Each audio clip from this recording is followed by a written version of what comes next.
आदरणीय श्रोताबिन्द, यहाँहरू समक्ष एउटा नयाँ उपन्यासको अडियो लिएर उपस्थित भएको छु।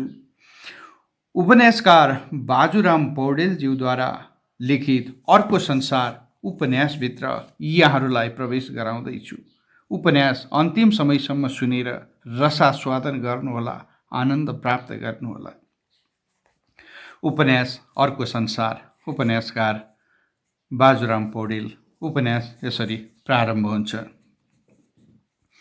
त्यस दिन पहिलेदै गरेको घामसँगै सूर्य पश्चिमतिर ढल्किसकेको थियो। निजगढको उत्तर पश्चिमको त्यस जङ्गल छेउकै एकान्त स्थलमा अचानक एउटी सुन्दरी देखा परी।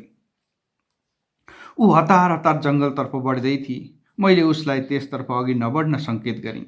उसले मानिन र अघि बढिरही। मैले ती महिलालाई अप्रिय घटना हुनबाट जोगाउन उसको पछि लागेँ। रुखका छेउछाउ ऊ अचानक देखिँदै र छोपिँदै गर्दै हराई। त्यस घनघोर जङ्गलका हिंस्रक जनावरको शिकार हुने भई ती महिला। मैले यस्तै सोचेँ, रोक्न नसकेकोमा खिन्न भएँ। मेरो घर फर्कने क्रममा हिँड्दा हिँड्दै त्यस जङ्गलमै रात पर्यो। फर्कने बाटो भुलेँ। जङ्गलको एक कुनामा पिलपिल बत्ती बलेको देखी आस पलायो। बस्ती भेटिन्छ कि भन्ने लाग्यो, तर जति हिँडे पनि त्यस ठाउँमा पुग्न सकेको थिइनँ। थकाइ लाग्यो। एकछिन रुखको फेदमा उभिएँ। त्यही रुखमा चढेर रात बिताउने विचार गरेँ। रुख चढ्दैमा सबै समस्याको समाधान पनि थिएन। तैपनि जङ्गली जनावरको सन्मुख नपरी ज्यान जोगिन सक्छ भन्ने लाग्यो। झ्याम्म परेको हाँगामा पुगेर आफूलाई सुरक्षित बनाउन खोजेँ। जङ्गलभित्रको सराक सुरुक, जनावरका आवाज तथा चराचुरुङ्गीका भट्याकभुटुक आवाजसँग म तर्सिरहेकै थिएँ। रात काटेर बिहानी उदाएपछिको उपायहरू आफै निस्कने आशामा थिएँ। आँखा लाग्न खोजेछ। त्यसै बेला एउटा अजङ्गको प्राणीले मलाई बोकेर भँगेराको बच्चालाई चिलले च्यापेर हिँड्यो। म डर र त्रासले आत्तिएको आवाजमा कराउन थालेँ, ए मलाई कहाँ लान्छस्, छोड भन्दै त्यो घनघोर जङ्गलमै घन्किने गरी चिच्याएँ। कसैले सुनेन। मेरो सहयोग र सहाराका लागि कोही आउँदा पनि आएन। म सङ्घर्ष गरिरहेँ। पहाडसँग कुइनाको के जोड? तैपनि मैले सङ्घर्ष गर्न छोडिनँ। तँ भूत प्रेत पिशाच के होस् वा बनझाँक्री मध्ये को होस्, मलाई छोड भन्दै भयभरको बल लगाएर म उसको जिउमा लात्ती भुकुण्डी गर्न लागेँ। भैँसीको सिङमा माकुरो, उसलाई के फरक पर्थ्यो? मलाई बोकेर ऊ हिँडिरह्यो। निकै बेर हिँडिसकेपछि उसले ठाउँमा बिसायो। मैले सोचेँ, अब त छोडिदिन्छ कि भन्ने आश पनि लाग्यो। उसले त्यहाँ एउटा उज्यालो हुने वस्तु घ्यार्र तान्यो र मेरो मुख हेऱ्यो। मैले पनि उसको मुख देखेँ। मान्छेको जस्तो रूप र अङ्ग भएको त्यसलाई मैले मान्छे जस्तै एउटा प्राणीको रूपमा हेरेँ। मैले फेरि चिच्याउँदै भने, मलाई छोड्दे। उसको हुँ गर्दै निस्किएको शब्दको अर्थ मैले बुझिनँ। मैले रिस र त्रासमा सोधेँ, कहाँ लान्छस्? हुँ गर्दै हात हल्लाएर माथितिर देखायो। तेर्सोतिर हात हल्लायो र तलतिर औँलाले देखाउँदै खेत खने जस्तो गर्यो।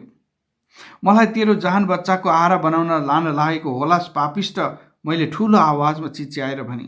उसले सङ्केतमा होइन भन्यो। के गर्न लाँदैछस् त? तँलाई ठुलो मानिस बनाउँछु, यस्तै भन्दै र सङ्केत दिँदै उसले मलाई महिनौँ वर्षौँ यसै गरी कहाँ कहाँ पुर्यायो। मसँग त्यसको हिसाब किताब केही रहेन। धेरै महिना उसको पुच्छर लागिसक्दा पनि मैले अन्योलतामा रुनुको विकल्प थिएन। उसले भाषा सिक्दै थियो र हुनसक्छ मेरो भाव बुझ्दै थियो, परन्तु मैले विश्वास गर्न सकेको थिइनँ। वनबाट लुटेर ल्याउने त्यो राक्षस हो कि बनझाँक्री हो? त्यसले मेरो भविष्य कसरी निर्माण गरिदेला? जब मेरो शारीरिक तथा मानसिकतामा अस्वाभाविकता आउँथ्यो, ऊ मलाई औषधि खुवाएर लट्ठ पार्थ्यो र निडर बनाउँदै उसले चाहेको लोकमा मलाई पनि चहार्न बाध्य पार्दथ्यो। विभिन्न नाग नागिनीहरूको लोकमा डुलाउँदा तिनीहरूको स्वरूपले मलाई तर्साउँथ्यो। म डराएको भाषा बुझ्ने उसले मलाई फेरि फु मन्त्र गरेर निडर बनाउँथ्यो। घुम्ने र डुल्ने क्रममा कहिलेकाहीँ उसले मलाई त्यस्तो ठाउँमा पुर्याउँथ्यो जुन ठाउँमा पुगेर ऊ आफू पनि डराउँथ्यो कि क्या हो। उसले मलाई अदृश्य बनाएर ती लोकहरू घुमाउँदो रहेछ। म सबैलाई देख्थेँ, तर मलाई अरूले देख्न नसक्दाको अवस्थामा म त्यस लोकमा धेरै दिन रहेँ। उसले मलाई सूक्ष्म शक्तिका भरमा विभिन्न तल, वितल, तलातल, सुतल लगायतका पातल लोकको भ्रमण गराए पनि उसले रसातल र पातल लोकमा पुर्याउन सकेन रे। म पृथ्वीको मनुवा, त्यो शक्ति र क्षमता ममा नहुँदा उसले मलाई त्यसो गर्ने आँट नगरेको रे। एक दिन उसले भन्यो, मनुवा, पृथ्वी लोकको सम्बन्ध पाताल लोकसँग पनि हुन्छ, त्यो नभई यो हुँदैन। पाताल लोकका नाग र मर्त्य लोकका मानिसका पनि समय समयमा सम्पर्क र सम्बन्ध भएको कथा मच्छेन्द्रनाथसँग पनि गाँसिएको छ। यति मात्र होइन मनुवा, यी सातै पातालका नागहरू पृथ्वीवासीका लागि हितकर बन्न चाहन्छन् र पृथ्वीको अस्तित्वमा पातालको अस्तित्व रहने कुरा विश्वास राख्दछन्। उसले थप्यो, मैले पाताल लोकको वासुकी र रसातलको महापद्यलाई अनन्त लोकमा प्रतिस्थापन गरेको छु। मैले आफ्नो स्थायी वासस्थान बनाएको महातलमा अनन्त नागकै स्वामित्व रहे पनि पद्म, शङ्खपाल र कर्कोटकलाई पनि उत्तिकै सम्मानका साथ प्रतिस्थापन र पूजा अर्चना गर्ने गरेको छु। कुरा यत्तिकैमा सीमित हुँदैन थिए। उसका बानी बेहोराका रूप रङ्ग पनि उसकै धुन ताल र इच्छा अनुसार चल्दो रहेछ। त्यसैले ऊ कहिले यस्तै कथा भन्न मस्त रहन्थ्यो र मलाई उसकै सुर मुताबिक समय समयमा धम्काउँथ्यो, तर्साउँथ्यो, माया पनि गर्थ्यो र आशा देखाउँदै प्रशंसा पनि गर्दथ्यो। एक दिन मैले उसलाई सोधेको थिएँ, मलाई मार्न लान्छस् कि पाल्न लान्छस् वा कुनै तेरो अप्ठ्यारोको साधनाका लागि बलि बनाउँछस्? उसले त्यो उद्देश्य मेरो होइन भन्यो। मेरो आशय उसले बुझे जस्तै गर्यो र मैले पनि आफ्नै अन्दाजले उसले मेरो सोधाइको अर्थ बुझेको अनुमान गर्न लागेँ। उसले भन्यो, म तँलाई तेरो हित गर्नका लागि र सम्भव भए पृथ्वीका मानिसका लागि समेत भलो गर्नका लागि मेरो लोकमा लैजान्छु। मैले विश्वास गर्न सक्ने कुनै आधार पाएको थिइनँ। पुराणमा वर्णित राक्षसको जस्तो जिउ र मुखुण्डोको जस्तो नाक आँखा भएको त्यस प्राणीलाई मैले के को विश्वास गर्नु? त्यसपछि उसले के सोच्यो, के फलाके जस्तो गरेर भुइँबाट के उठाएर मेरो अनुहारतिर लगाइदियो। फुफु पनि गर्यो र उसको खोकिलाबाट के झिकेर मलाई अचम्मको गन्ध सुँघायो। मुख खोल्न लायो र एक सानो टुक्रा मुखभित्र राख्न भन्यो। मैले त्यसो गरेँ। त्यसपछि कहाँ कहाँ पुर्यायो? धरती कि आकाश, अन्तरिक्ष हो कि पाताल, उज्यालो र अँध्यारोका घाम र छाया जस्तै एकछिनमा झलमल्ल उज्यालो, एकछिनमा अन्धकार। उज्यालोमा जीवन चुलबुलाए जस्तो पनि लाग्थ्यो र अँध्यारोमा मृत्युका एकहोरो अनिष्ट आवाज आइरहे जस्तो पनि लागिरहेको थियो। त्यस जीवले मलाई संरक्षण गर्ने बहानामा आश्वस्त पार्न खोज्दै थियो। माया गरे जस्तै सङ्केत गर्दै मेरो मनस्थितिको अध्ययन पनि गरिरहेको थियो। तैपनि मेरो मन अत्तालिन्थ्यो। म उसको एकै गाँस बन्न सक्थेँ, आ गर्दा हराउन सक्थेँ। औँलाले खिच्दा खिचिने कमिलो जस्तै म उसका बलिष्ठ हात, पाखुरा र जिउडाल पहाड बिछाए जस्तो देखिन्थ्यो अनि उसका फड्का र गतिले पहाडहरू एकैचोटि नाग्न खोजेका जस्तै देखिन्थे।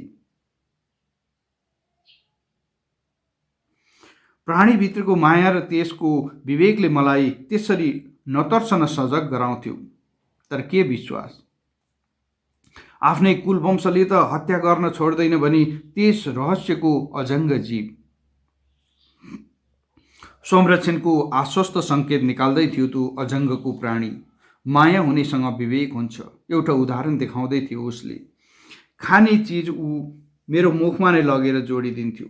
सुत्नका लागि खाट जस्तो ढुङ्गामा पल्टन इसारा गर्दथ्यो। कतै जान परे ऊ मेरो हात समाएर डोराउन थाल्थ्यो र बस्नका लागि भुइँमा थचारिदिन्थ्यो। कतै टाढा हिँड्नु परे उसको काँधमा राखेर बोकेर हिँड्थ्यो। उसको हिँडाइको गति कमको त हुँदैन थियो, साइकलमा ओह्रालो दौडे जस्तो। आफू सानो छँदा बाले पनि त्यसरी दौडाउनु भएन होला। उसले मलाई छोड्दै छोडेन। एक्लै हिँड्न त के, पाइला चाल्न पनि दिएन। मेरा आँखा चल्दा पनि ऊ मलाई नै हेर्थ्यो र हात गोडा चल्दा पनि मेरो शरीरबाट उसको आँखा हट्दैन थियो।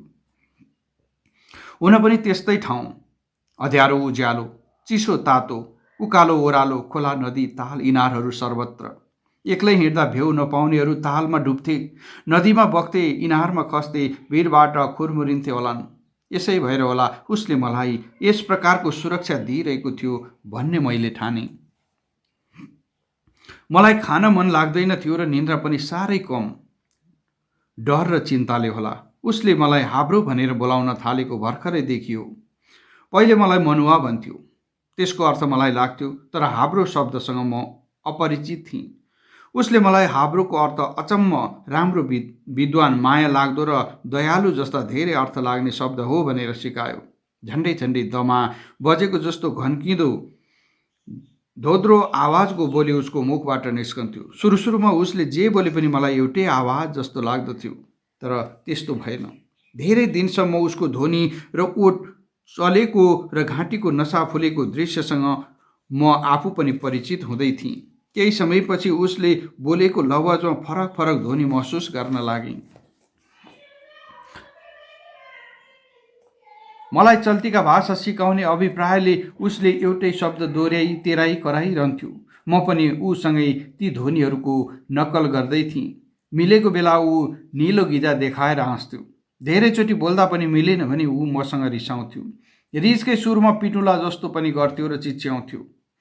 ऊ रिसले यसरी चिच्याएको बेला म उसलाई खुसी पार्न सिङ्गिरो सिङ्गिरो भनिदिन्थेँ। यसको अर्थ मैले बुझेको थिएँ, म तिमीलाई आदर गर्छु, प्रेम गर्छु भन्ने। यस अर्थमा उसले पनि मलाई घिगो भनेर टाउको मुसार्न आउँथ्यो। उसले यसो गर्दा मसँग ऊ खुसी भएछ भन्ठान्थेँ र हाँसिदिन्थेँ। ऊ अझै दङ्ग पर्थ्यो र खारो खारो भन्थ्यो। मैले यसको अर्थ धन्यवाद बुझेको थिएँ। लामो समयसम्म साङ्केतिक भाषा बोल्यो। धेरै समयसम्म मसिना र झिना ध्वनिहरू बोलिरह्यो। कहिले चिच्यायो, कहिले सुसेली मार्यो, हात हल्लायो, मुन्टो हल्लायो। हावा, पानी, घामको शब्द सिकायो। भोक, तिर्खा, जाडो, गर्मी, रमाइलो, नरमाइलो आदिका मुखाकृतिको अभिव्यक्तिबाट अर्थ खुलायो।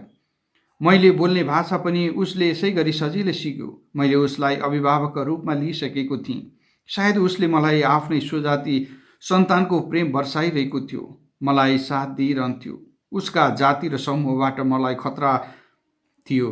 मलाई ती दुष्ट मनहरूबाट जोगाउन ऊ निरन्तर लागि पर्दथ्यो।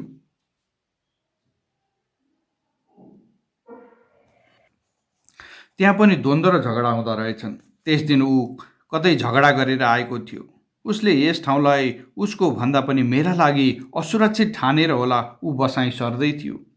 मैले यस्तै सोचेँ। त्यस दिन ऊ झगडा गरेर फर्केको कुरा सत्य भयो। झगडा केका लागि भन्ने टुङ्गो लागेन। मलाई उसको समुदायसँग सम्पर्क हुन नदिनुको आशय बिस्तारै प्रकट हुँदै थियो। उसका समुदायमा भोका प्यासा धेरै थिए। सायद मेरो मासु खान चाहन्थे। मैले बुझेको त्रासपूर्ण शङ्का यही थियो। म सोच्दथेँ, मेरो यो अभिभावकभन्दा ठुलो प्राणी पनि यहाँ होला कि, वा सबैभन्दा अजङ्गको प्राणी यही हो भन्ने जिज्ञासामा म थिएँ। तर ऊ भने चुपचाप मसँगै बसिरह्यो। त्यस दिन त्यति धेरै बोलेन। पहराको अन्तरकुन्तरबाट छिर्दै आएको उज्यालोमा उसले मलाई पानीको मुहानमा लग्यो। ठुलो तलाउ थियो। वरिपरि घाँसपात, बोटबिरुवा झकमक्क थिए। राता निला फुल र रङ्गीन लहराले पहरा छोपेका थिए। उसले एउटा कतारो जस्तो भाँडोमा त्यस पोखरीको पानी उभायो र मेरो हातगोडा धोइदियो। अलिकति पानी पिउनका लागि पनि हरायो। मैले त्यसै गरेँ। पानी साह्रै मिठो लाग्यो, फलफुलको रस जस्तै। मलाई पेटभरि खान दियो। उसले पनि टन्न पियो। त्यसपछि हामी दुवै फेरि एउटा सुरुङभित्र पस्यौँ। त्यहाँ पनि हाम्रो दैनिकी अघिपछि जस्तै बन्यो। सिक्ने सिकाउने क्रम जारी नै रह्यो। मलाई पनि अन्यत्र भन्दा त्यो सुरुङ आनन्ददायी बन्यो। जाडो गर्मी केही थिएन। थकाइ र निन्द्रा पनि नचाहिने, भोक र तिर्खा पनि नलाग्ने र नरमाइलोको महसुस पनि नहुने त्यो ओडार छिनछिनमा आफै उज्यालो र अँध्यारो हुन्थ्यो। समय समयमा मेरा अभिभावकले मेरो हात समाउँदै यताउता डुलाउन लिएर जान्थ्यो। त्यहाँ विभिन्न किसिमका बास्ना आउँथ्यो। अनौठा अनौठा मसिना र सुरिला आवाजहरू पनि सुनिन्थे। गीत गाए जस्तो, बाजा बजे जस्तो, अनि कहिले कहिले विभिन्न प्राणीहरूका चिच्याहाट जस्तो र कहिलेकाहीँ विभिन्न चराचुरुङ्गीका च्यार्र चुर्र आवाज पनि सुनिन्थ्यो। एउटा रमणीय उपत्यकामा पुगेर मेरो अभिभावक मसँग खुसीले खेल्न लाग्यो। कहिले मेरो हात तानेर दौडन्थ्यो, कहिले लडीबडी गर्दै मलाई पनि लछार पछार पार्थ्यो। मलाई हिलाम्बे गराउँथ्यो र ऊ हाँस्थ्यो। ओह्रालो परेको ठाउँमा लगेर मलाई हात खुट्टा एकै ठाउँमा बाँधेर गुडाउँथ्यो। बिस्तारै गुड्दा त मलाई पनि रमाइलो लाग्थ्यो। जब ठाडो ओह्रालोमा जोडले गुड्न थाल्थेँ, म आत्तिन्थेँ। त्यति बेला नै ऊ आएर मलाई च्याप्प समाएर बढी गुड्नबाट जोगाउँथ्यो। जलाशय नजिकै लगेर फेरि मलाई नुहाई धुवाई गरिदिन्थ्यो। खै के का बोटहरूबाट फलफुल टिपेर खान दिन्थ्यो। सधैँभरि लाएको एउटै लुगा कति दिन टिकोस्। फेरि त्यस्तो लछार पछार घिसेमुन्टी र लडीबुडीमा मैलिएको धसिएको र चिथुरिएको लुगा ठाउँ ठाउँमा फाटिसकेको थियो। मेरो अभिभावकले त लुगा लाएको थिएन। ठाउँ ठाउँमा त्यहीँका झ्याउ र पात पतिङ्गरबाट उसको शरीर ढाकिएको थियो। मेरो मनमा अब म पनि यस्तै गरी बाँच्ने त होला नि भन्ने लाग्यो। म मेरो अभिभावकको क्रियाकलापबाट अझै पनि आत्तिँदै थिएँ। ऊ मलाई कहिले कहिले कान्लाबाट धकेलिदिन्थ्यो, कहिले धारिलो ढुङ्गाको टुप्पो टेकेर हिँड भन्थ्यो, कहिले अग्लो ढुङ्गाबाट हामफाल भन्थ्यो। एक दिन सानो सानो ढुङ्गा त हो नि, त्यहाँबाट फराल्दा के होला भनेर हामफालेको त मजैसँग लडेर हात खुट्टा भाँचियो। उसले पहिले त बेसरी गाली गर्यो, अनि पछि त रुख बिरुवाका हाँगा बोक्रा कुटेर औषधि लगाइदियो। 2-4 दिनमै म त बलियो भएर हिँड्न थालेँ। एक दिनको घटना भने त्यस्तो हुन पाएन। उसले मलाई एउटा अग्लो चट्टानको टुप्पोमा लिएर गयो, आँखा चिम्लन भन्यो, हातको चोरी र बुढी औँला जोडेर पलेटी मारेर बस्नु भन्यो। मैले त्यसै गरेँ। एकछिनपछि उसले आँखा खोल्न भन्यो। आँखा खोलेर तल हेर्दा निकै तल एउटा निलो खोलो बगिरहेको देखेँ। त्यहाँ हेर्दै मलाई कहाली लाग्यो। मैले फेरि आँखा चिम्म गरेँ। उसले मलाई फेरि गाली गर्यो। मैले गल्तीमा माफी मागेँ। यति बेला उसले मलाई माफी दिएन। उसले आँखा खोल भन्यो र मलाई च्याप्प समाएर त्यस अग्लो भिरबाट खोलामा हुत्याइदियो। म कहालिएर चिच्याएँ। त्यस उपत्यकाको त्यो बिहानको उज्यालोमा म परको दृश्य हेर्दै थिएँ। धेरै दिन बितिसकेको र उसले मलाई आत्मनिर्भर भएको ठानेर होला अघि पछि जस्तै आज पनि एक्लै छोडेर खै कुन्नी कतातिर गएको थियो। झ्याइ झ्याइ बाजा र मसिना स्वरहरू गुन्जँदै मेरो नजिकतिर आउँदै थिए।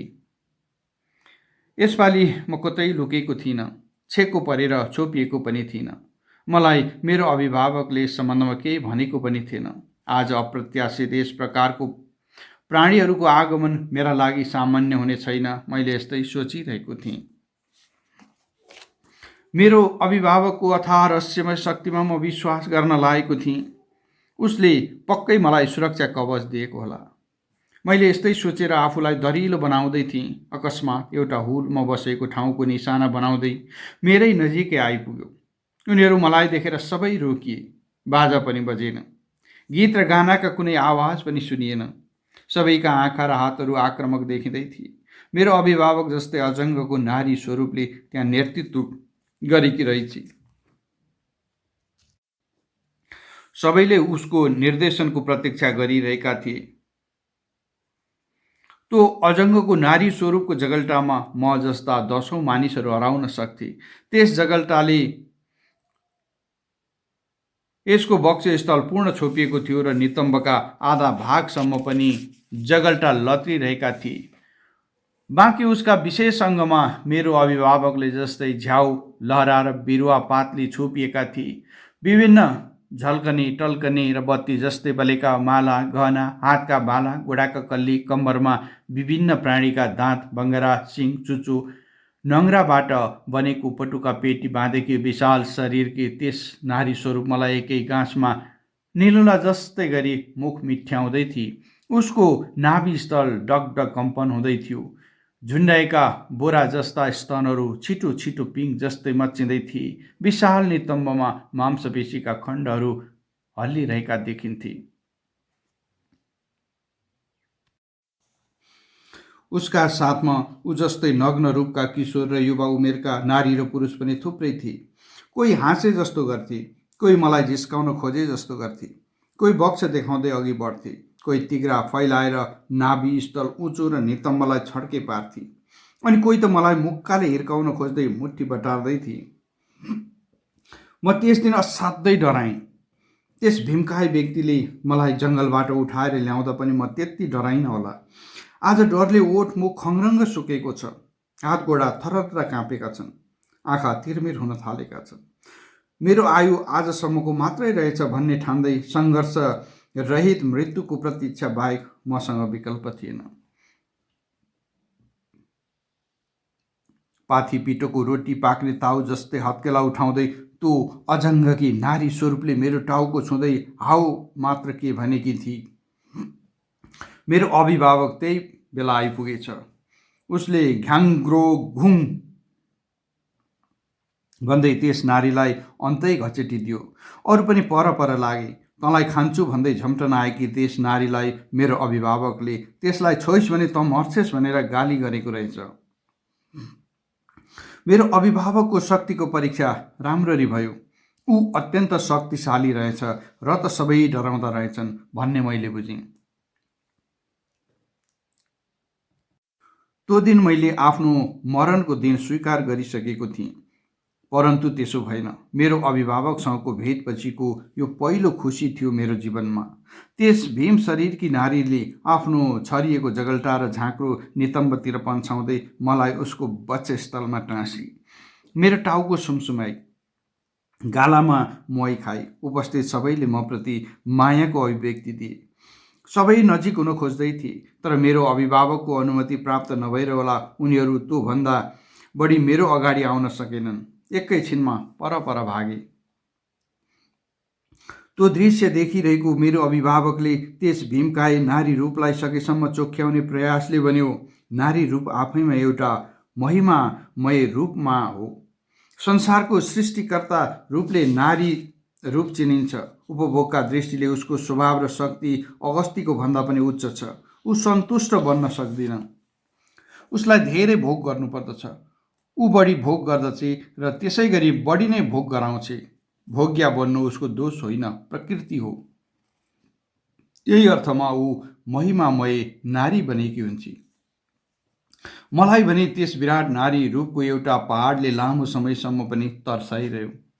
मानिस जे जस्तो परिस्थितिमा पनि आफूलाई अनुकूल बनाउन खोज्दो रहेछ। स्वतन्त्र वनको पन्छी पिँजडामा थुनिएको उसको दिनचर्यालाई भुलेर आज त्यस रहस्यको जीवनमा रुमल्लिरहेको छ। अनिश्चितताका सास फेराइका कष्टहरूले बाँच्नु र मर्नु बीचको फरक पनि खोजिरहेका हुन सक्छन्। जे भए पनि मेरो अभिभावकका कुशल विधि व्यवहारसँग मैले फेरि एकचोटि परिचित हुने मौका पाएँ। मैले उसको जति प्रशंसा गरे पनि उसको लागि अर्थहीन हुन सक्छ। एउटा भरपर्दो प्रश्न मसँग देखा पर्न थालेको छ। होइन, उसले मलाई किन यस्तो गर्दैछ? यो प्रश्न मैले उसँगै गर्न सकिरहेको छैन। कहिलेकाहीँ म आफ्नै कमजोर मनस्थितिले आफूलाई उसले बलिका लागि पालेको राँको सम्झन थालेको हुन्छु। होइन भने यसको विकल्प के हुन सक्छ? प्रश्नमै उत्तर दिने प्रयासमा हुन्छु। त्यतिखेर काम लायक हुँदैनन् मेरा सवाल जवाफहरू। सकारात्मक सोच राखेर आशावादी बन्नु पर्दछ भन्ने आदर्श वाक्यले कति दिन त्यस रहस्यको जीवको ओडारमा अर्थ देला। अनुत्तरित प्रश्नसँगै आफूलाई त्यस अव्यक्त पीडामा पुर्याउँछु। उता मेरा अभिभावक आजभोलि सन्तुष्ट देखिन्छ। उसले अब मेरो पीर गर्नुपर्ने देखिँदैन। पीडामुक्त, शान्त र आनन्दको जीवन पाएको महसुस हुन्छ उसलाई। मलाई पनि उसको त्यस क्षमताप्रति गौरव लाग्छ। ऊ त्रिकालदर्शी रहेछ र त्रिकालको ज्ञाता पनि रहेछ। मैले सुन्दै आएको 3 लोक र 14 भुवनका अर्थ मैले त्यस अभिभावकसँग पाउन सक्छु। मेरो विश्वास पनि यस्तै छ। आजकल ऊ एक्लै हुँदैन। थरी थरीका उसका समूहका जीव तथा प्राणीहरूको जमघट भइरहन्छ। लामो लामो सभा चल्छ, वार्ता हुन्छ, भोज भतेर र नाचगान पनि हुन्छ। त्यस उपस्थितिभित्र म अर्को रहस्य भएको रहेछु भन्ने मलाई जानकारी भइसकेको छ। मलाई हेर्न र भेट्नका लागि युवा, वृद्ध, किशोर सबैको आगमन हुन थालेको चर्चा पनि मैले बुझ्न थालेको छु। मेरो क्षमता र कार्यशैलीका बारेमा मेरो अभिभावकले सबैलाई जानकारी गराएको बुझेको छु। म धरतीको मान्छे, परिबन्ध र झुक्क्यानमा बल्छीमा परेको माछा जस्तै निस्साह भएको कथाको पात्र। न नायकत्व न कुनै नायिकाका साथ। मान्छे हुनुको अर्थसँग मेल नखाएको एउटा विडम्बना। आफूलाई यस्तै भन्न थालेको छु र यसरी नै आफ्नो मन खुम्च्याउन थालेको छु। बिस्तारै मेरो अभिभावकले मलाई त्यस समाजमा छोडिदिन थाल्यो। मैले विभिन्न उमेर र अवस्थाका ती जीवसँगको चालचलनको सिको र बानी व्यवहारको नक्कल पनि गर्न सिकेँ। उनीहरूका बोलीचाली र भाषा लवजका अर्थ पनि खोज्न थालेँ। तर एउटा दुर्भाग्य भन्नुपर्दछ, मेरो भाषा मेरो अभिभावकले मात्र सिक्यो, अरूले जान्ने प्रयासै गरेनन्। मैले उनीहरूसँग सिकेको उनीहरूकै भाषासँगै म अब मेरो अभिभावकसँग लामो गफ गर्न सक्ने भएको छु। त्रिकालदर्शी त्यसै को हुन्थ्यो र? मेरो अभिभावकलाई पृथ्वीका शक्तिशाली देशबारे पनि राम्रो जानकारी रहेछ। मेरो जस्तो अविकसित देशको बारेमा पनि उसलाई राम्रो जानकारी रहेछ। त्यसकै रहस्यमा म हितकर अपहरणमा परेको रहेछु। आजकल मलाई यस रहस्यको खोजी गर्न मन लाग्छ र मनमा नै भन्छु, जीवन्त भएर बाँच्नुपर्छ। मलाई त्यस जङ्गलको बिचमा झुक्क्याउने मेरो अभिभावकको छाया खेल हो भन्ने शङ्का लाग्छ। म उसलाई यो कुरा सोध्न सक्दिनँ। उसले मलाई ख्यालमै चेलो बनाइसकेको छ। म उसकै शिक्षा दीक्षाको साधना गरिरहेको छु भन्ने मेरो गुरुको चियो चर्चा उसकै अपमान ठहरिन्छ र यसो गरी मैले प्राप्त गरेको ज्ञान र क्षमता खरानी बन्छ। आफूलाई पाउँछु एउटा स्वतन्त्र चरी पिञ्जडाको बन्धनमा छ, दिएको चारो खाने, भनेको मान्ने, ठुलो ठुलो हेर्ने, अरूले पनि आफूलाई हेर्छन् नदेखेको जस्तो गर्ने, बिना उद्देश्य बाँचिरहेको म प्राप्ति र अप्राप्तिका व्यवस्थामा कति दिन सास फेर्छु भन्ने टुङ्गो पनि पाउँदिनँ। एक दिन त्यस बस्तीमा घाम लागे जस्तै झलमल्ल उज्यालो भएको थियो। विभिन्न रङ रोगन रूप र पहिरनका पाका उमेरका नारी रूपहरू अगाडि थिए। त्यसपछिको पङ्क्तिमा वयस्क उमेरका पुरुष, त्यसको लगत्तैपछि चञ्चल स्वभावका अर्धनग्न युवती, त्यसको पछाडि किशोर किशोरी र त्यसपछि मेरो अभिभावक र उसका समकालीन चाहिँ देखिने मानव रूपको भेला थियो। एकैछिनमा त्यो भेला लावा लस्करमा परिणत भयो। नाचगान र बाजा गाजा सहितको यो लस्करको उद्देश्य र प्राप्तिका बारेमा मैले केही बुझ्न सकेको थिइनँ। सबैका मन आँखामा उमङ्ग, उत्साह र चञ्चलता भरिएका पाउँथे। अब मैले पनि अरूको रमाइलोमा रमाउन र अरूको नरमाइलोमा दिक्क हुन सिक्नुपर्ने थियो।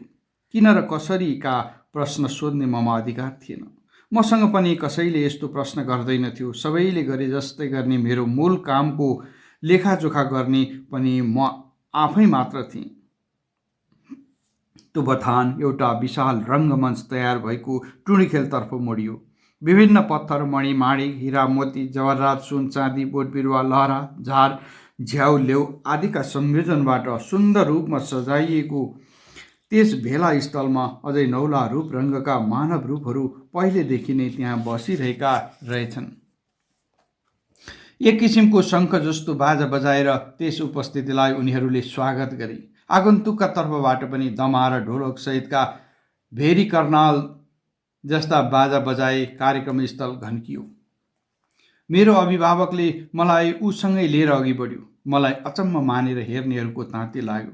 त्यहाँ सुरक्षा दस्ता पनि तैनात रहेछ। त्यस हुललाई नियन्त्रण गरेर मलाई अझ छुट्टै आसनमा बस्न भनियो। मैले त्यसै गरेँ। नजिकै रहेको विशाल अग्निकुण्डमा स्वर्ण दियोमा प्रज्वलित दीपबाट अग्नि प्रज्वलन गर्न मेरो अभिभावकलाई अनुरोध गरियो। ऊ आजको प्रमुख अतिथि रहेछ। साँच्चै ऊ त्यस बस्ती र भुवनको अधिपति रहेछ भन्ने कुरा आज प्रष्ट भयो। मैले मनमा नै उसलाई अभिवादन गरेँ। त्यस विशाल अग्निकुण्डमा प्रज्वलित अग्निका वरिपरि सबै घुम्न थाले। लङ्गडाको देशमा गोडा खोच्याउनुको अर्थ बुझेको यतिखेर काम लागेको मैले महसुस गरेँ र म पनि त्यसै गरी घुम्न लागेँ। अग्निकुण्ड जलिरहेकै थियो। त्यहाँका विद्वानहरूको मन्तव्य र सम्बोधन भइरहेको थियो। उनीहरू आफूलाई पातालवासी भन्दा रहेछन्। पातालका पनि विभिन्न लोक र भुवनका वर्गीकरण सहित उनीहरू आफू बसेको त्यस तललाई गौरवशाली लोक ठान्दा रहेछन्। राजा हयग्रीवका राम्रा नराम्रा प्रसङ्ग पनि आउँदा रहेछन्। यति मात्र होइन, पृथ्वी र आकाश वा अन्तरिक्षका सवालमा पनि उनीहरू उत्तिकै जानकार रहेछन्। उनीहरू आफू सुरक्षित र विकसित हुन पृथ्वीको उन्नति र समृद्धिलाई आवश्यक ठान्दा रहेछन्। उनीहरूका बीचमा पृथ्वी र पाताल लोकका बीच समन्वयकारी भूमिकाको खोजी रहेछ। यसैबीच आफ्नो सम्बोधनको क्रममा मेरो अभिभावकले भन्यो, मैले पृथ्वीबाट एउटा होनहार प्राणी ल्याएको छु। सबैका आँखा म प्रति तन्किए। मैले हात उठाएर सबैलाई यथोचित अभिवादन गरेँ। उनीहरूले मेरो अभिवादनलाई बुझे र स्वीकार गरे। जवाबमा जोडले ढोलक बजाए। मन्तव्य र भाषण चलिरहे। निष्कर्षले भन्थ्यो, पृथ्वीमा विज्ञानको अतुलनीय चमत्कार भइसकेको छ। त्यसको प्रभाव अन्तरिक्ष र आकाशमा पनि परिरहेछ। पृथ्वीमा भएको आविष्कार हामीले यस तलमा पनि गर्नुपर्दछ। हामीसँग स्रोत छ, सिप छ, साधन पनि छ। यस सम्बन्धी अध्येता विज्ञहरूको पनि खाँचो छैन। यसैबीच एकजना वक्ताले भने पृथ्वीको वैज्ञानिक आविष्कार विध्वंसकारी बनेको छ। त्यसले 3 लोक 14 भुवनलाई नै खतरा पुर्याउन सक्छ। त्यसको रोकथाम र नियन्त्रण अब हामीले यस तलबाट नै गर्नुपर्दछ। अन्यथा ध्वस्त बनेको पृथ्वीको रोग हाम्रो तलमा पनि बिस्तारै सर्दछ। अन्त्यमा प्रमुख वक्ताका रूपमा मेरो अभिभावकले बोल्ने पालो आयो। उसले भन्यो, अन्यथा नमाने हुन्छ। हामी पनि पृथ्वीकै गर्भमा छौँ। यस गर्भमा अनगिन्ती रहस्यमय शक्ति, स्रोत र साधनहरू छन्। हाम्रा सामान्य साधना र प्रशोधनबाट अत्यन्त ठुला र शक्तिशाली ऊर्जाको उत्पादन हुन्छ। पृथ्वीमा भएको वैज्ञानिक आविष्कारलाई हामी क्षणमा ध्वस्त पारिदिन सक्छौँ। त्यसका लागि धैर्य, सन्तुलन र संयमको खाँचो पर्दछ। जति जति हामी सम्पन्न बन्दछौँ त्यति नै हाम्रो लागि सुरक्षा, स्वाधीनता, सार्वभौमिकता र सीमा सुरक्षाका सवाल उठ्दा रहेछन्। त्यसतर्फ उद्धत हुनु हाम्रो पहिलो कर्तव्य हो। यस लोकभन्दा तल र माथिका लोकका सन्तुलनका लागि पनि हाम्रो चेतनाको विकास जरुरी छ। त्यस कार्यक्रममा पहिले उत्पादन गरेका स्रोत, साधन, हात हतियार र नयाँ आविष्कार भएका हात हतियार, उपकरण तथा सामग्रीहरूको प्रदर्शनी गर्नु पनि रहेछ। यस्तो कार्यक्रम समय समयमा गर्ने गरेको र पुराना सामानहरूको अवस्थाबारे जानकारी लिनका लागि पनि यस्तो प्रदर्शनी हुने गरेको रहेछ।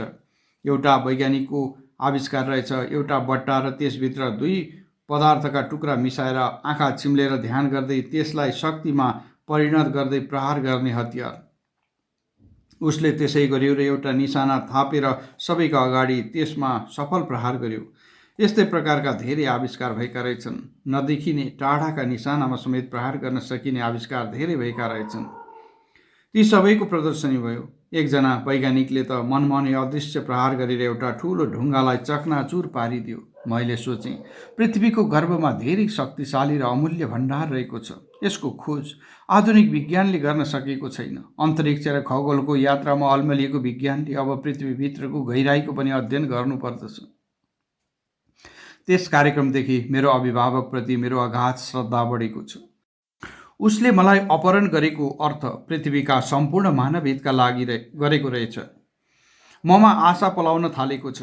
यस गर्भका स्रोत, साधन म बस्ने भूगोलमा सर्वत्र उपलब्ध नहोला। खोजी गरी धरतीको गर्भमा सबै फेला पर्लान्। विज्ञानले संयोजनको मात्रा मिलाउन सिकाओस्। क्रिया प्रतिक्रियाका प्रयोगशाला तयार हुन्। मनले चिताउने बित्तिकै स्वचालित यन्त्रहरू मानिसका मनले नै निर्माण गर्दा रहेछन्। मानिसको मन पो विज्ञान रहेछ। मैले आजकल यस्तै सोचेर दिन बिताउन लागेको छु। त्यस दिनको त्यस समारोहले मलाई अरू धेरै कुरा सिकायो। मेरो अभिभावक तान्त्रिक पनि रहेछ। तन्त्र मन्त्रका सिद्ध साधक देखिने छोपिने कलामा पनि पोख्त रहेछ। खराब कर्म गर्नेलाई तुरन्त सजाय दिँदो रहेछ र राम्रो काम गर्नेलाई पुरस्कार प्रदान गरेर उत्साहित पनि गराउँदो रहेछ। त्यस दिनको कार्यक्रमको समाप्तिपछि मेरो जीवनमा नौलो हलचल आयो। मेरो अभिभावकले मलाई स्वतन्त्र छोडिदियो। मलाई भेट्नका लागि विभिन्न मानव रूपहरू आउन थाले। मलाई पनि उनीहरूसँग डर लाग्न छोड्यो। मेरो अभिभावक अनुशासनलाई अत्याधिक महत्त्व दिन्थ्यो। मैले पनि उसकै अनुसरण गर्नु थियो। खाने, पिउने, सुत्ने, बस्ने आदि सबै रीतपूर्वकले चल्नु पर्दथ्यो। तर त्यस अनुशासनभित्र एउटा अचम्म र अस्वाभाविक चाहिँ देखिने एक प्रकारको छुटले मलाई पनि अल्मलाउने गर्थ्यो। अर्धनग्न युवती र पुरुषको मिलन समय समयमा र ठाउँ ठाउँमा सहजै देखिन्थ्यो। खासै किटान र नतुकिएको व्यक्ति सम्पर्कभित्र मेल थियो। द्वेष र ईर्ष्या पटक्कै देखिँदैन थियो। जसको जोसँग भेट भए पनि स्वीकार योग्य सहमतिमा मलाई पनि धेरै पटक यस्ता आग्रह गर्न आए। यस्ता आग्रहको अवज्ञा गर्नु हुँदो रहेनछ। कुरा मेरो अभिभावकसम्म नै पुगेछ। उसले मलाई एक दिन सचेत गरायो। मानौ मलाई अनुमति दियो। म त्यस कार्यका लागि स्वतन्त्र रूपले तानिन लागेँ। एक दिन मेरो उज्यालोमा म एउटा चम्किलो पहाडमा अडेस लागेर त्यसभित्र चम्किरहेका बत्ती जस्तै झिल्काहरूलाई निहाल्दै थिएँ। मेरो पछाडिबाट एउटी युवती आएर मलाई च्याप्प समाई। म झसङ्ग भएँ। ऊभित्र यौन आग्रह रहेछ। केही अस्वाभाविकताका कारण मेरो शरीर कम्पाउन थाल्यो। ऊ मेरै नजिक बसिरही। यस कम्पनको अर्थ उसले अर्कै लगाइ छ। म उसको अगाडि जान्ने धामी झाँक्रीका रूपमा प्रस्तुत हुन्छु। उसले मलाई आदर गरी उसका विधान र अनुष्ठान बमोजिम धामी झाँक्रीको पूजा अर्चना गरी म स्वाभाविक अवस्थामा पुगेपछि उसले मलाई झनै माया गर्न लागि। त्यस दिनदेखि उसले मलाई छोडिन, मेरो साथ दिइरही। मेरो अभिभावकत्व अब उसले लिइरहेको जस्तै लाग्यो। उसले आफ्नो नाम नुल्जा भनी, मैले पनि मेरो नाम दिँदा मेरो अभिभावकले बोलाउने नाम हाब्रो भनिदिएँ। त्यसपछिका दिनहरू मैले नुल्जासँगै बिताउन लागेँ। पहरामा चढ्ने, तलाउमा पौडी खेल्न र शर्बतका तालमा गएर पेटभरि शर्बत पिउने, भिरमा लटरम्म फलेका फल टिपेर खाने जस्ता दैनिक रमाइलोमा म अभ्यस्त हुन थालेँ। नुल्जा पनि अचम्म खुसी हुँदै थिए। यसैबीच मेरो अभिभावक भने धेरै दिनदेखि देखिएको थिएन। मैले उसको खोजी गरेँ, नुल्जाले पनि बताउन सकिन। पछि उसले पत्ता लगायो ऊ त गहिरो चिन्तामा परेको छ रे भन्ने बुझेपछि मैले उसलाई भेट्न जान नुल्जाकै सहयोग मागेँ। एउटा डोको जस्तो साधन लिएर आएकी नुल्जाले मलाई त्यसभित्र बस्न आग्रह गरी ऊ पनि त्यहीँ बसी। त्यो डोको उठाएर उसले भिरमा डुलाउँदै लगे। पर पुगेपछि एउटा समतल ठाउँमा धेरै प्रकारका प्राणीहरू गुचमुच्च परेर हामीलाई घेर्न थाले। म डराएँ। नुल्जाले भने, यी नागकन्याहरू हुन्, त्यसै नोक्सानी पुर्याउँदैनन्। छोए भने विष लागेर मर्न पनि बेर लाग्दैन। तैपनि नडराऊ, मसँग यसको औषधि छ,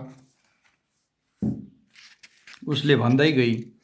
नुल्जाले हात हल्लाई। तिनीहरूले हाम्रो बाटो छोडिदिए। निकै बेरको उडानपछि हामी एउटा अनकन्टार पहराको ओडारमा पुग्यौँ।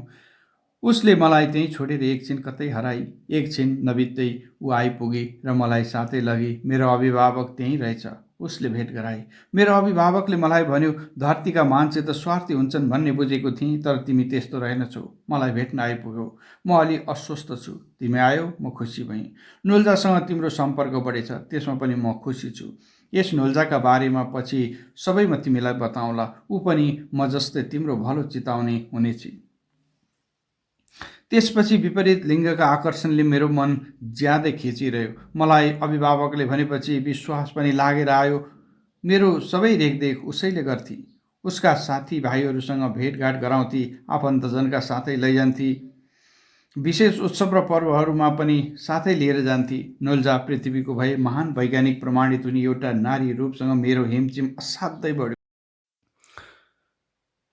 त्यहाँ दिन र रात बेप्रवाह हुने भएकाले मात्र हो। पृथ्वीमा जस्तै दिन र रात पर्ने भएको भई त्यो रात म कसरी बिताउँथेँ होला, कल्पनामा नै तर्सन थाल्छु। धन्य, ऊ मलाई धेरै बेर धेरै दिन एक्लै छोडेर कतै जान्न। नुल्जाले अर्को दिन मलाई फेरि त्यसै गरी डोकोमा राखेर उडाई।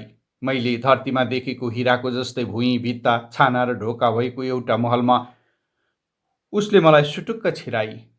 त्यहाँ सधैँ उज्यालो, रात पर्दैन, अँध्यारो पनि हुँदैन, भोक प्यास लाग्दैन, माया लाग्छ। मायासँग छुट्टिने मन लाग्दैन। उसले भनी, अब हामी सधैँ यहीँ नछुट्टिकन सँगै बस्ने है। मलाई निर्णय लिन सजिलो थिएन। अर्कोको बसमा परेको मान्छे सहजै स्वतन्त्र कसरी हुनु? मेरो अभिभावकको खटन मैले स्वीकार गर्नुपर्दछ, मैले यसै भनिदिएँ। यतिखेर नुल्जा मसँग खुसी भइन्। भोलिपल्ट नै यो कुरा मेरा अभिभावकको कानमा परेछ। उसले मलाई बोलाएर भन्यो, हाब्रो, नुल्जाका सम्बन्धमा निर्णय गर्ने सबै अधिकार तिमीमा छ, तिमी स्वतन्त्र छौ। ममा एउटा जिज्ञासा उत्पन्न भयो। मेरो अभिभावक र नुल्जाका बीच के सम्बन्ध हुन सक्छ? उप्रति नुल्जाको सम्बन्ध पनि अभिभावकको जस्तै हो। मैले प्रश्न आफैसँग राखिरहेँ। मेरो अभिभावक समय र प्रसङ्गका कुराकानीमा भन्थ्यो, यसभित्र केही रहस्य छ, त्यो कालक्रममा तिमीलाई जानकारी आउनेछ। मैले मेरो थलोमा बस्दा वनझाँक्रीको कुरा सुनेको थिएँ। धेरै प्रकारका धामीका कुरा पनि सुन्दै र देख्दै आएको थिएँ। मेरो अभिभावक मैले सोचे जस्तै वनझाँक्री वा धामी हुन सक्छ। सम्भावनालाई मैले तिरस्कार गर्न सकिनँ। आजकल त्यो अभिभावकको दैनिकीमा महत्त्व रहे जस्तै ममा नुल्जाको महत्त्व रहन थालेको छ। अभिभावकसँग मेरो सधैँ निर्देशनको चाहना र आज्ञा पालनको काम मात्र हुने गर्थ्यो, तर नुल्जा प्रेम प्रसङ्गमा मलाई बलियोसँग बाँध्दैछ र प्रणयका आशय सङ्केतहरू पनि देखाउन थालेकी छे। अभिभावकले यसरी ममाथि स्वतन्त्रता दिनु भनेको उसको विश्वास हो। मलाई थाहा छ, उसको विश्वासमा मैले आघात पुर्याउनु हुँदैन। अस्तिको कार्यक्रमले मलाई दिएको महत्त्वको चर्चा नुल्जाले पनि सुनाउन थालेकी छे। ले त हुनसम्मकै प्रशंसा पनि गरेको हो, जुन लोकी भए पनि आखिर नारी हो नुल्जा। उसका पेटमा कुरा रहँदैन। उसका समूहमा भएका सबै घटनाहरू आजकल नबिराइकन सुनाउन थालेकी छे। यस्तै कुरा खुस्काइहाली हाम्रो समाजले अब तिमीलाई तिम्रो पृथ्वीमा फर्कन नदिने कुरा गरेको छ। यो सुन्दा म साह्रै विस्मयमा परेको थिएँ। मलाई मेरो घर, बाबुआमा, दाजुभाइ, दिदीबहिनी र साथी सङ्गीताहरूको एकैचोटि सम्झना आयो। म न्यास्रिएँ, म रोएँ। मैले आमा बाबा भने यी सबै सुनेकी र देखेकी नुल्जाले म प्रति सहानुभूतिको माया देखाई। यति मात्र होइन, यो कुराले त्यस बस्तीमा फेरि अर्को एउटा सभा बसाएछ। मेरा बारेमा के कस्ता निर्णय भयो भनेर चाहिँ नुल्जाले मलाई सुनाइन। सायद गोप्य राख्न निर्देशन भएको थियो होला। मैले आशा राखेँ मेरो अभिभावकले भेट भएपछि यो सबै सुनाउनेछ। त्यहाँ पनि समय एकनासले बितेन। मलाई एक्लै छाडेर नुल्जा समय समयमा अन्त कतै जान थाली। मेरो अभिभावकले पनि धेरै दिनसम्म वास्ता गरेन। म भोक र तिर्खाले धेरै दिनसम्म छटपटाएँ, यताउता भौतारिन थालेँ। यसै क्रममा मेरो अभिभावकले मलाई पानी पिलाएको ताल जस्तै एउटा तालमा पुगेँ, तर त्यो पानी पिउने आँट मलाई आएन। एक दिन नुल्जाले भनेकी थिए, यहाँ नागकन्या आएर विष छोडेर जान पनि सक्छन्। केही गरी विष मिसिएको रहेछ भने मलाई कसले बचाउला? चिन्ता लाग्यो। भोक र तिर्खाले मर्नुभन्दा खाएर पिएर मर्नु नै ठिक ठाने। तलाउको नजिक गएर हातले पानी छोएँ। मन तातो लाग्यो। यसो हल्लाएँ। तालमा तरङ्ग उब्जियो र लहराउँदै परसम्म गयो। चराका आकारका प्राणीहरूले पनि चुच्चाले त्यस तालको पानी पिउँदै गरेको देखेँ। मैले पनि बिस्तारै एक दुई थोपा तालको पानी मुखमा हालेँ। मेरो अभिभावकले पहिलोचोटि पिलाएको पानी जस्तै त्यो पानी पनि गुलियो रहेछ। शरबतको ताल ठानेर अञ्जुली भरी उभाउँदै घटघटी पिएर आफ्नो लामो समयदेखिको भोक र तिर्खा मेटाएँ। यसरी लामो समयसम्म म एक्लो छोडिएको थिइनँ। यसैपालि के भो आफ्नो बासतिर प्रस्थान गरेँ। फेरि आफ्नै गाउँघरको याद आयो। हिक्क हिक्क गर्दै रोएँ पनि। अघि पछिको जस्तै गरी सान्त्वना दिने नुल्जा आज थिएन। बासमा पुगेर पल्टिएँ, निदाएँछु। बिउजदा वरिपरि 2-3 जना युवा र युवती त्यहीँ रहेछन्। मेरो भाषा उनीहरूले बुझेनन्। मैले उनीहरूको भाषा बुझिनँ। सङ्केत गरेर सोधेँ, नुल्जा खोइ? यसको जवाब पनि दिएनन्। बरु सङ्केत गरी म अब उनीहरूसँगै जानुपर्ने भयो। मैले बुझेँ, मेरो अभिभावकले मलाई लिन पठाएको रहेछ। अन्त कतै जानुपर्ने भयो। नयाँ ठाउँ र पहिचानको नयाँपनको मिठो सपना देख्दै म उनीहरूको पछि लागेँ। उपन्यास लामो भएको हुनाले बाँकी रहेको उपन्यासको भागहरू थप 2 अङ्कमा समेटिएको छ। ती पनि सुन्नुहोला।